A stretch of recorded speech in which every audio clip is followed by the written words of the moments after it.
గురు బ్రహ్మ గురు విష్ణు గురుదేవో మహేశ్వర గురు సాక్షాత్ పరబ్రహ్మ తస్మై శ్రీ గురువే నమః. తలరాతను రాసేది బ్రహ్మ అవుతే తలరాతను మార్చేది గురువులు. విద్యార్థుల భవిష్యత్తు బంగారంగా మార్చేది ఉపాధ్యాయులు.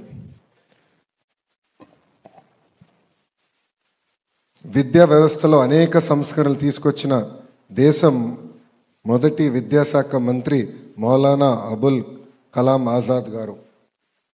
ఆయన జన్మదినోత్సవం సందర్భంగా జాతీయ విద్యా దినోత్సవం జరుపుకుంటాం. నాకు చాలా సంతోషంగా ఉంది.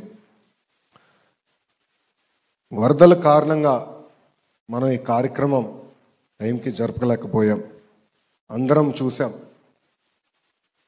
ఒక పక్కన విజయవాడ మొత్తం నీలమట్టం అయినప్పుడు ప్రజల కోసం జేసీబీ ఎక్కి ప్రజల్లో తిరిగి వచ్చి ప్రజల సమస్యలు తెలుసుకున్న తర్వాత మా అందరికీ మాస్టర్ లాగా క్లాసులు తీసుకుని ఎందుకు మీరు డ్రోన్లు వాడలేరు, ఎందుకు మీరు ఇంకా ఇది చేయలేరు, బొడమేరు బ్రీచ్ కిలోమీటర్ అయిందంటే 24 గంటలు ఎట్లా పూడ్చాలో మీరు వర్కౌట్ చేయండి అని ఆదేశాలు జారీ చేసి ఆనాడు ముఖ్యమంత్రి గారు మమ్మల్ని అందరినీ రోడ్డెక్కిస్తాం జరిగింది.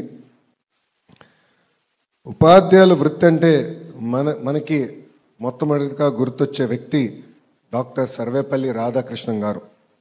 రాధాకృష్ణన్ గారు మైసూర్ యూనివర్సిటీ నుంచి కలకత్తా యూనివర్సిటీకి వెళ్ళేటప్పుడు పిల్లలందరూ పెద్ద ఎత్తున రోడ్డు పైకి వచ్చి ఆయనకి పూలతో స్వాగతం పలికారు. ఉపాధ్యాయులు మాత్రమే ఇంత గొప్ప గౌరవం దక్కుతుంది. గతంలో ఉపాధ్యాయుల్ని మద్యం షాపుల ముందర నిలబెడతాం, మనందరం చూసాం. ఉపాధ్యాయుల్ని గౌరవించే ప్రజాప్రభుత్వం ఈరోజు మీ ముందల నిలబడుతుంది. నేను విద్యాశాఖ మంత్రిగా అవుతున్నానని వార్తలు వచ్చినప్పుడు ఎంతోమంది నాకు మెసేజ్ పెట్టారు, ఈ శాఖ నీకు అవసరమా, చాలా కష్టమైన శాఖ, అనేక సమస్యలు ఉంటాయి, ఇది మీకు వద్దు, ఇండస్ట్రీస్ తీసుకోండి, ఎనర్జీ తీసుకోండి అని అనేక మంది సలహాలు ఇచ్చారు.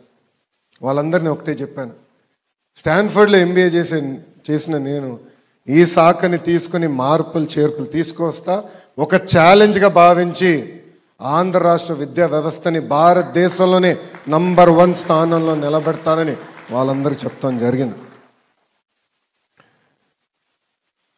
కేజీ నుంచి పీజీ వరకు విద్యా వ్యవస్థలో అనేక మార్పులు రాబోతున్నాయి. మనందరం ఎంతసేపు ఢిల్లీ మోడల్, కేరళ మోడల్ గురించి మాట్లాడతాం.